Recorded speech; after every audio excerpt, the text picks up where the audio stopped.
삼성 총파업. 자, 이거 이재명이 불렀다. 노란봉투법의 저주. 자, 일단 제가 조금 전에 이제 오늘 자정부터 지방선거가 시작된다고, 공식선거운동이 시작된다고 말씀드렸는데, 자, 오늘 자정부터, 그러니까 이제 한 4시간도 채 안 남았죠. 장동혁 대표는 오늘 새벽 0시, 잠시 후에 0시에 어디를 가느냐 하면은 양향자 경기도지사 후보 단식장을 찾아갑니다. 오늘 자정에, 딱 자정에. 지금 양향자 경기도지사 국민의힘 후보가 삼성전자 평택 캠퍼스 앞에서 단식 농성을 하고 있죠. 파업을 멈춰라. 파업을 하면은 엄청난 국가적 손해가 온다. 양향자 후보는 삼성전자 최초의 여자 상업학교 졸업한 임원 출신이죠. 입지전적인 인물이죠. 자, 그래서 거기에서 공식선거운동을 이제 시작을 하는데, 그 단식장에 찾아가서 그만큼 지금 삼성전자 사태가 이번 지방선거에 큰 영향을 미치게 됩니다. 이게 그냥 단순한 문제가 아니라는 것이 자기가 잠시 후에 설명을 드리겠습니다. 오늘 그 첫 일정은 원래는 대전 충남 방문을 이제 고려를 하고 있었는데, 오늘 공식선거운동 첫 일정을, 왜 그러냐면 지금 영남에서 바람이 불고 있고 이게 북상을 하고, 대전 같은 경우는 지지율이 상당히 오차범위 안에서 접전을 벌이고 있다는 이제 지지율 조사도 나오고 있죠. 그래서 대전 충남에서부터 바람을 일으키려고 했는데, 이게 오늘 협상이 결렬이 돼서 내일부터 이제 총파업에 들어간다고 하니까 여기를 먼저 이슈 현장으로 찾아가는 겁니다.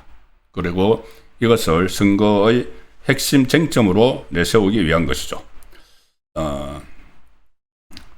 양향자 후보 단식장을 장동혁 대표가 방문하는 것은 삼성전자 총파업 사태에 대한 우려와, 그리고 경기도지사 선거에 대한 의미를 강조를 하는 것인데, 양향자 후보는 대한민국 미래를 위해 가장 절박하게 투쟁하고 있다. 국민의힘 관계자가 그렇게 이야기하고 있습니다. 법치도 상식도 무너진 대한민국을 지키는 지방선거 의미를 되새기면서 이곳에서 시작하기로 결정을 했다. 자, 일단 삼성 총파업 내일로 예정되어 있는데 지금 막바지 협상 중입니다. 그런데 실제 파업에 돌입할 경우 우리 경제에 심각한 타격을 미치고, 이것은 이재명 정권도 흔들거리게 만들 수 있는 아주 악재 중의 악재입니다. 자, 파업이 실제로 성사가 되면은 일단 파업 기간을 삼성전자 노조에서는 내일부터 다음 달 7일까지 18일 동안 하겠다고 일단 예고를 했죠. 자, 그런데 18일 동안을 하면은 하루에 한 1조 원씩 18조 정도의 손실이 생긴다.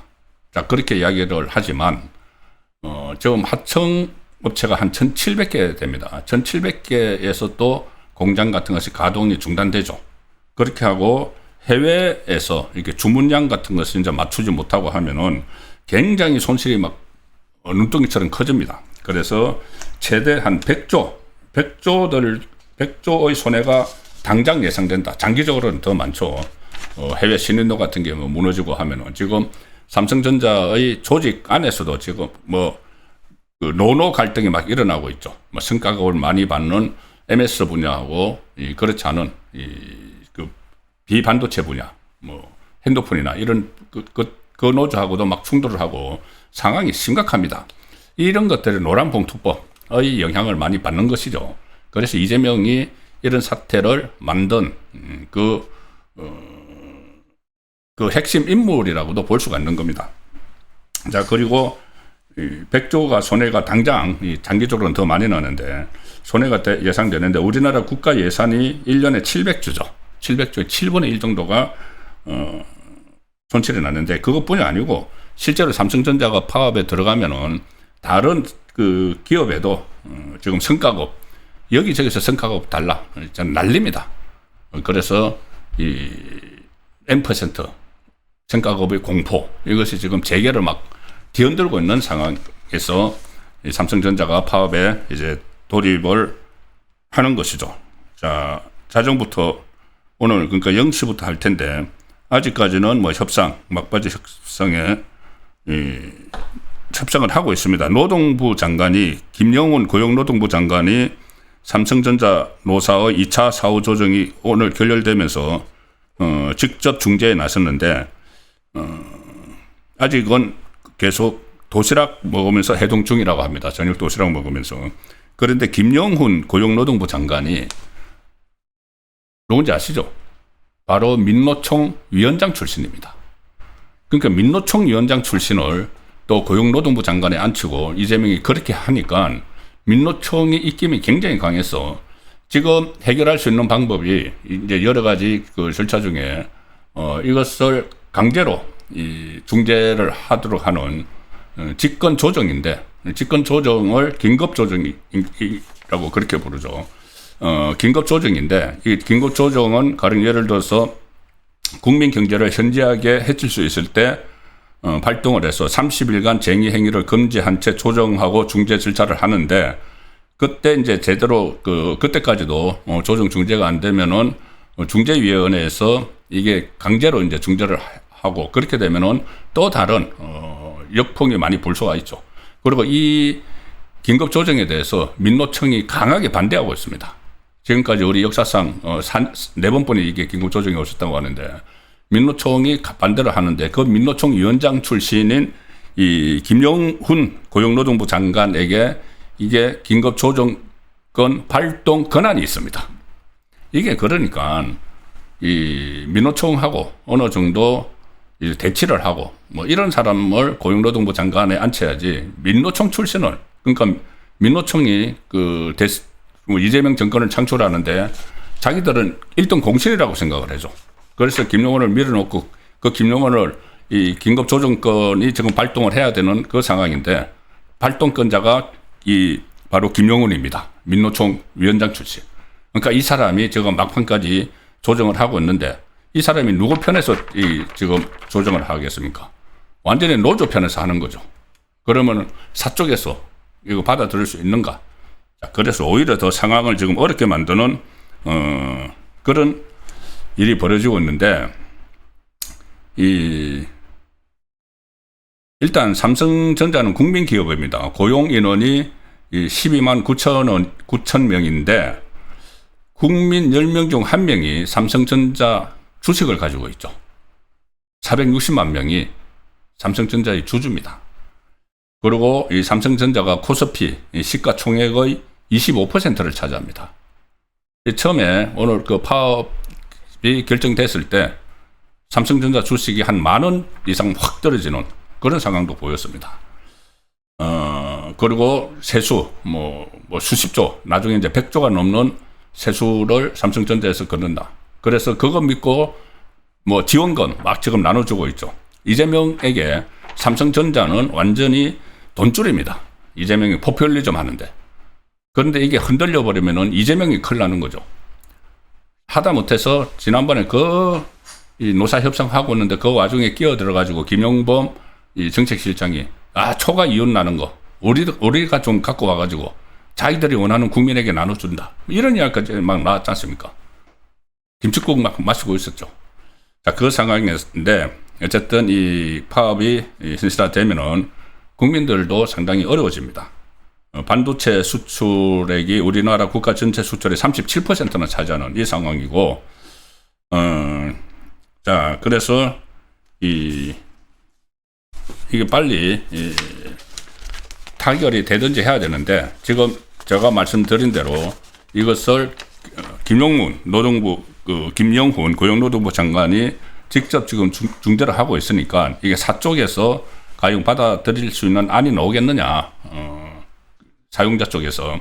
자, 그런 우려도 벌써 있습니다. 그리고 한번 내일 일단 그 파업에 들어가면은 이게 회복하기 참 힘든 그런 피해가 되는 상황인데 이거를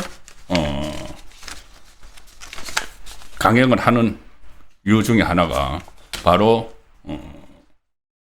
이재명이 앞장서서 만든 노란풍토법 때문이라는 분석이 많이 나오는 거죠. 그러니까 이재명이 지금 초조해진 겁니다. 이재명이 이 삼성전자가 실제로 파업에 들어가면은 본인의 지지율에도 당장 이제 타격이 올 겁니다. 일단 제가 이재명 지지율 먼저 한번 도표를 한번 보여드리죠. 가뜩이나 지금 떨어지고 있습니다. 자, 문화일보 보도로 제가 지지율을 보여드리면은 오늘 문화일보 보도입니다. 이재명의 긍정 지지율이 한 달 만에 3.2%포인트가 하락을 하고 양당 격차, 국민의힘하고 민주당 격차도 확 줄어들었습니다. 11.7%포인트로 줄어들었습니다. 조원 CNI가 스트레이트 뉴스 의뢰로 조사를 한 내용입니다. 이재명 긍정평가가 59.9, 그래서 50%대로 내려오면서 부정평가는 37.0이었는데 긍정평가가 한 달 사이에 3.2%포인트 빠졌고 부정평가는 4.1%포인트 올랐다. 정당 지지도 조사에서 민주당이 46.8%, 국민의힘 35.1%, 그래서 격차가 11.7%포인트로 떨어졌는데 이게 이 조사가 이재명의 공소 취소 논란 뭐 이런 것에 영향을 받은 것이죠. 서울은 부동산 또 대란이 일어나는 여기에 영향을 받은 것이고 삼성전자의 파업이 반영이 안 된 겁니다. 총파업이 반영이 안 되는데 총파업이 반영이 되면은 이재명의 지지율은 아마 곤두박질 칠 겁니다. 그러니까 이재명이 초조하죠. 초조하니까는 막 노조를 공격을 합니다. 이제 이재명이 이렇게 노조를 공격을 하면은 민노총이 또 가만히 있지 않죠. 자기들은 이 창업 공신이라고 생각을 하는데 이재명 정권을 만들어준 공신이라고 생각을 하는데 그래서 이게 점점 이재명은 나락에 지금 빠지고 최고조 위기에 돌입을 했다는 말씀을 드리는 겁니다. 오늘 삼성전자 노사 임금 협상 결렬이 되면서 파업이 이제 다가오니까 이재명이 이 지금까지와는 다르게 노조를 아주 강도 높게 비난을 합니다. 노조를 초조하죠. 이게 노조가 파업을 하면은 자기가 큰일 나니까 자기가 이게 불을 지른 격이 돼 있으니까 선을 넘었다. 노조에 대해서 선을 넘었다. 영업이익을 배분받는 건 노조가 아닌 투자자와 주주다. 이러면서 막 맹비난을 합니다. 이것은 이제 파업이 현실화 되면은 우리 경제도 참 걱정이지만은 이재명 본인도 본인 자신이 걱정이 되기 때문에 이렇게 작심하고 막 발언을 쏟아내는 거죠. 그리고 이렇게 이야기합니다. 오늘 국무회의 발언입니다. 모두 발언 말미에 추가로 한 말씀을 더 드려야 되겠다. 결국 모든 조정의 최종 책임은 정부에 있다. 선을 넘을 때는 사회 공동체를 위해서 주어진 책임을 다해야 한다. 자, 긴급 조정권 발동 가능성을 암시를 했다. 실제로 파업에 들어가면은 긴급 조정권을 발동을 한다. 자, 이게 발동 요건은 되죠. 국민 경제에 심각한 타격을 입힐 때. 지금 삼성전자는 그냥 삼성전자가 아닙니다. 우리 경제를 버티고 있는 버팀목이죠. 자, 그래서 긴급 조정권 발동 요건은 되지만은 이거 발동을 하면은 21년 만에 지금 발동을 하는 건데 이 발동을 하면은 과연 이 발동권자인 이 김영훈 고용노동부 장관이 민노총 위원장 출신인데 이거를 할 수 있을까? 그러고 하고 나면은 민노총의 그 극심한 반발 이거 어떻게 막을 것인가? 그리고 또 이재명 이미지가 이 노동권을 제약을 하는 그런 이미지로 또 덧씌워진다. 여러 가지 이재명으로서는 골치 아픈 일이죠. 그냥 긴급 조정권을 발동한다고 바로 할 수가 있는 것이 아닙니다. 자, 그런 상황에서 이 국민의힘은 선거 앞두고 이 노란봉투법을 밀어붙인 이재명 책임이다. 이렇게 총 공세로 나갑니다. 일단 성과급을 주된 목적으로 하는 쟁의 행위가 불법 파업이다. 지금 이제 성과급 가지고 파업을 하는데 이게 불법이라고 판단이 내려지더라도 노란봉투법에 의해서 노조가 부담하는 법적, 경제적 리스크는 그전보다 훨씬 줄어듭니다. 적법한 쟁의 행위는 손해배상 책임을 지지 않게 돼 있는데, 자, 노란봉투법에 설령 불법 파업이라고 하더라도 노조원의 생계를 위협할 수가 있거나 굉장히 모호하죠. 노조 존립을 위태롭게 할 정도의 손해배상 청구를 제한하는 내용이 담겨 있다. 그래서 만약 파업이 불법으로 판단된다고 해도 피해 규모가 이제 100조 원으로 예상이 되죠. 100조 원에 달한다고 해도 실제 배상액은 얼마 되지 않는다. 노란봉투법에 의해서. 파업으로 기업이 막대한 경제적 손실을 보더라도 그것을 이 기업이 제어할 그 수단이 없어져 버리는 겁니다. 사실상. 이재명이 노란봉투법을 처리를 함으로 해서. 그래서 오늘 국민의힘이 총공세를 펼쳤습니다. 이제 잠시 후부터 지방선거 본격 공식 선거운동에 돌입하는데 공보단장 박규택 중앙선대 공보단장은 그러니까 공보단장 중앙선대위 이 대변인 뭐 장동혁 그 상임선대위원장까지도 이 삼성전자 파업 이것은 이재명이 계속 추진한 노란봉투법 때문이다. 윤석열 전 대통령 시절에 거부권을 그렇게 행사해서도 끝까지 밀어붙여서 이재명이 법 시행을 하도록 한. 장동혁 대표는 정부가 노조 요구는 다 들어주고 기업의 팔만 비틀려고 한 결과 파국이 눈앞에 닥쳤다. 그러면서 무능한 정부가 대한민국 경제를 벼랑으로 지금 몰고 있다. 자, 그래서 이재명의 무능함 그리고 이념에만 사로잡혀서 또 자기 살기 위해서 생존하기 위해서 강성 지지층들을 끌어모으는 그런 수단 그리고 민노총의 조직력을 도움을 받아야 되기 때문에 막 거리를 나가든가 이렇게 할 때 민노총에 끌려다니면서 노란봉투법을 통과를 시킨 게 지금 이재명 정권의 발목을 제대로 지금 잡고 있는 상황이다. 박규택 공보단장은 노사 갈등 근본 원인은 민주당이다. 이재명이죠. 이재명이 민주당이죠. 깊이 반성하라. 이 논평을 냈고 이 모든 사태의 근원에는 이재명과 더불어민주당 책임이 있다는 사실을 절대 잊어서는 안 된다. 노란봉투법은 쟁의행위 범위를 사실상 무제한으로 확정을 하고 사용자 측 손해배상 청구권을 제한을 해버림으로써 이번과 같은 장기교착 국면이 반복될 수 있는 제도적 토양을 만들어놨다. 이재명이. 자, 이것뿐이 아닙니다. 지금 다른 기업들도 덜썩덜썩 하고 있습니다. 이제 삼성전자 하는 걸 봐서 삼성전자의 하청업체뿐이 아니고 다른 업종, 뭐 자동차나 이 다른 업종도 지금 마찬가지입니다. 그러니까는 이게 제가 이 노란봉투법의 저주라고 제목을 달았는데 이게 그냥 말씀드리는 것이 아니고 그만큼 심각합니다. 박성훈 중앙선대 공보단장도 민노총의 무리한 요구를 전폭적으로 수용해서 수용한 그 민주당하고 이재명 정권의 편향된 친노조 행보가 결국 산업 현장의 근간을 무너뜨리고 기업들의 숨통을 죄는 구조적 모순을 만들어냈다. 이렇게 맹비난을 하고 있습니다.